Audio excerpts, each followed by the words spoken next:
आमिर लियास राणा साहब, इस वक्त आप देखें ये जो पैनल बना हुआ है इसमें भी आपको हर जगह पे पीडीएम नज़र आ रहा है, आपको और मुझे निकाल के। पीपल्स पार्टी है, पीएमएलएन है, पीटीआई अपनी हरकत व सकरात की वजह से लीडरशिप की इस वक्त आउट हुई हुई है, या उनकी ज़मानतों का मसला है। आज असद उमर और शाह महमूद कुरैशी साहब जो हैं, अगर हम दिखा सकें आज जिस तरह उनकी ज़मानत कैंसिल हुई है और जिस तरह वो निकले हैं, तो ऑब्वियसली वो अवेलेबल भी नहीं है इस वक्त के वो पाकिस्तान तहरीक इंसाफ का बयानिया दे सके। उनको सबको अपनी अपनी पड़ी हुई है, आप देख सकते हैं। ये आज का जब ज़मानत कैंसिल हुई तो शाह महमूद कुरैशी साहब, असद उमर साहब जो है वो तेज़ी से जो है वो निकल गए। ऑब्वियसली ये देख रहे हैं असद उमर साहब आपके सामने नजर आ रहे हैं, एक ही गाड़ी में ये सब बैठ के गए और बनता भी है निकलना, क्योंकि ऑब्वियसली अगर पुलिस वहाँ होती है, गिरफ्तारी का मंशा हो तो गिरफ्तार भी हो जाते हैं। लेकिन आई थिंक आज किसी का गिरफ्तारी का मंशा नहीं था। लेकिन सूरत हाल ये है कि ये लोग जो हैं इस वक्त सबको अपनी पड़ी हुई है, जो केस इन पे चल रहे हैं 9 मई के वाक़यात के तनाजुर में। ऑब्वियसली इनकी लीडरशिप ने इनको इस मसले में डाला है। तो आमिर लियास राणा साहब, ये अगला इलेक्शन आप विद चार्टर ऑफ इकॉनमी जो होने जा रहा है, या विदाउट चार्टर ऑफ इकॉनमी, या without PTI as the most important political force in political arena, आप क्या देख रहे हैं? पीपल्स पार्टी पीएमएलएन के दरमियान जंग होगी, एक किस तरह की पार्लियामेंट नजर आ रही है आपको बनती हुई, और इलेक्शन होते नजर आ रहे हैं इस साल?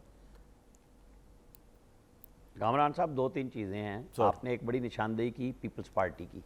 एक तो उनका चीफ मिनिस्टर मौजूद था और खुर्शीद शाह साहब को इनवाइट किया गया था। ठीक है, मैंने मैसेज किया, अगर इस दौरान प्रोग्राम में कोई जवाब आ गया तो मैं आपको बता दूंगा। सारे चीफ सेक्रेटरी लाए गए थे, तो नुमाइंदगी तो पीपल्स पार्टी की बाकायदा तौर पे मौजूद थी। और आप ये जहन में रख लें कि जब यहाँ मोहम्मद बिन सलमान तशरीफ़ लाए थे और वो पाकिस्तान को दूसरा घर कह रहे थे, इन्वेस्टमेंट का ऐलान कर रहे थे साबिक वज़ीर आज़म के साथ, तो यहाँ गपशप की गई, घड़ियाँ लेके वसूल करके मार्केट की गई और इंडिया में इन्वेस्टमेंट हो गई। यहाँ प्लान नहीं बन सका। बोर्ड ऑफ इन्वेस्टमेंट के लोग चीखते रहे, एक मनसूबा भी पाए तकमील तक, यानी MOU बनाने के लिए इन प्राइम उस साबिक वज़ीर आज़म के पास टाइम ही नहीं था। वो पता नहीं किन काम में मसरूफ़ थे। आज जब ये आर्मी चीफ और ये सब आए हैं, उसकी जो डिटेल्स आई हैं वो क्लियर सी बात है। उन्होंने बता दिया कि आर्मी का एक रोल होगा लेकिन बतदरीज कम हो जाएगा और पाकिस्तान को CPEC से बड़ा फ़ायदा होगा। अल्लाह करे कि जो बातें कही गई हैं हम उसकी अमली शक्ल देख लें, फिर ही बात बनेगी। और मरात पे आपने बात की, ज़ाहिर है कि ये मरात एक प्राइवेट मेंबर बिल था और डूब मरने का मकाम है उन साबिक चेयरमैन पे जिनके बड़े बड़े नाम हैं, चाहे वो रज़ा रब्बानी हो, वो फारूक नाइक हों, जिन लोगों ने मिल के ये ड्राफ्ट किया। क्योंकि अपने आप को एक टर्म का लिख के सादिक संजरानी तो इसलिए निशाने पे है कि सामने बैठे हैं, उसके वोट कितने हैं, वो कुछ नहीं कर सकते। ये सब उन लोगों ने किया है जिनको फ़ायदा होने जा रहा है। ये मतलब हमें जब मतून करना है ना तो सबको करना होगा कि उनके लीडरों ने अपनी पार्टी के मेंबरों से भी दस्तखत करा लिए कि ये गलत काम हुआ है और कौमी असम्बली से भी इस बिल को पास होना है, इसे वापस जाना चाहिए। पार्टी तो अच्छा स्टैंड लिया इसके ऊपर। जो बात आपने अगली बात वाला को भी सुन रहा था साहब, नहीं स्टैंड ना ना ना ना ना ना ना ना ना ना ना स्टैंड नहीं है, ये मिक्स है। खुर्शीद शाह साहब ने कहा है कि बिल्कुल ठीक है, उन्होंने कहा ठीक है कि गलत है। ये कहानी है। मैं मतलब देखे ना, फारूक नाइक और रज़ा रब्बानी किसको रिप्रेजेंट करते हैं? वो पाकिस्तान पीपल्स पार्टी को करते हैं ना। मुहर्रिक हैं इस बिल के सारे के सारे। मतलब वजाहत कर दें इस बात की कि कहाँ से आ गया, किसको फ़ायदा होना है। अगली बात पे आप चलें, जो आपने कहा है कि इलेक्शन में जाहिर है पीपल्स पार्टी, मुस्लिम लीग नून, ये आपस में गुत्थम गुत्था होंगे। तैयारियाँ शुरू हैं, हर एक को अपना अपना प्लान करने का हक है। पीपल्स पार्टी चाहती है पंजाब में वो इन हो जाएं और ये उनका राइट है सियासी पार्टी के तौर पे कि वो उस केक में जो इक़्तिदार का है, जो सियासत का है, जो राजनीति का है, उसके अंदर वो हिस्सा मांगे।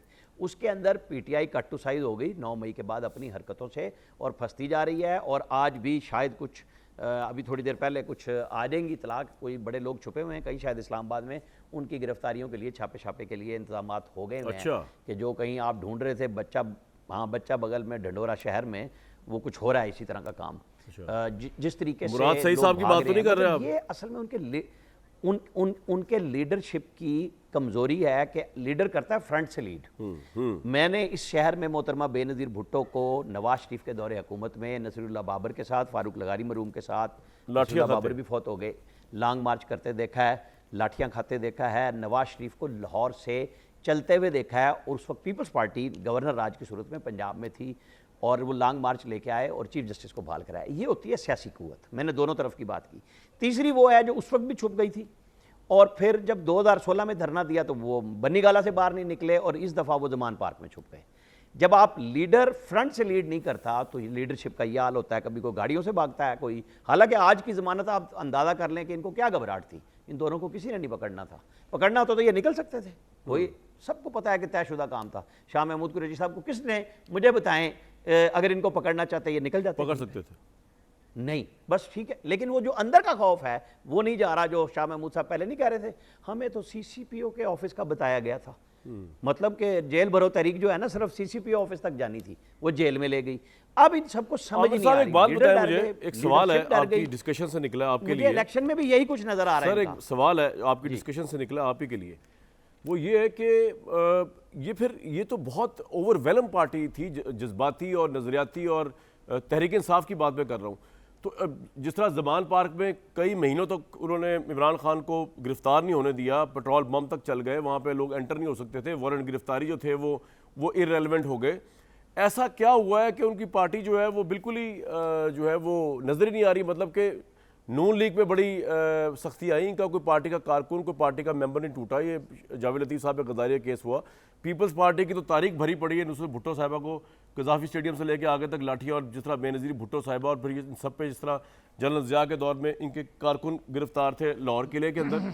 क्या वजह हुई है कि ये इतना पुरजोश जो ट्रेंड सेटिंग लोग थे तहरीक इंसाफ के, और मैं ये तंज नहीं कर रहा, इन्हें हुआ क्या है? उनकी पॉपुलैरिटी भी है, दिलों में भी है वो चेयरमैन तहरीक इंसाफ वालों के, लेकिन वो रोज़ बुलाते हैं इंटरनेट पे खिताब करके कि ये जुल्म के निज़ाम के खिलाफ सड़कों पे निकलो, कोई आ नहीं रहा।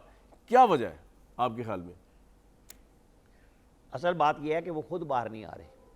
मैंने जो बात आपसे कही, ये जो अंदर का खौफ है ना, उसने इस पूरी पीटीआई को मरवा दिया है। मैं नहीं कह रहा कि वो लड़ जाएं भिड़ जाएं, लेकिन सियासी तहरीक के लिए लीडरशिप को सबसे पहले खुद आना है। जब लीडरशिप डर गई तो वर्कर बेचारा यही कुछ कर सकता था जितने दिन उन्होंने ज़मान पार्क में पहरे दिए। अब वो रिहा होते हैं, वो पकड़े जाते हैं। जाहिर है कि इस मुल्क में 9 मई के बाद अब कोई मुल्क के साथ खेलने की इजाज़त तो नहीं दी जा सकती ना, कि पहले वो अनोखे लाडले को एक चांद दिया गया था, वो मुसलसल इस पाकिस्तान के ऊपर on job training prime minister की हैसियत से खिलवाड़ करते रहे, जिसके नतीजे में आज हम माशी तौर पर बदहाली का शिकार हैं। हमारे सोशल फैब्रिक को तबाह कर दिया। सिवाय तकरीरें करने के क्या किया? ये मेरे और आपके, अगर कोई लीडरशिप यहाँ पीटीआई की बैठी होती है, हमारी और आपकी पहले भी बात होती थी, वो हमें तनकीद का निशाना बनाते थे, लेकिन हम कौन से झूठ बोल रहे हैं? हम तो वो बात कर रहे हैं जो इन्होंने किया। ये तितर बितर क्यों हुए? क्योंकि इन्होंने कुछ नहीं किया था। हाँ, ये जो आज पीडीएम और पीपल्स पार्टी की हुकूमत है, इन्होंने वश कर दिया उसको, इनके बस की बात नहीं रही चलाने के लिए। हम इनको अच्छा और बुरा दोनों कह सकते हैं। वो जिस तरह 3.5 साल की कोई मिसाल नहीं दे सकते, पीपल्स पार्टी और पीडीएम इन 13-14 महीनों की हुकूमत का इलेक्शन में जाके मुआवजा नहीं करेंगे। ये दोनों अपनी अपनी साबका हुकूमतों की बातें करेंगे। बिल्कुल ठीक।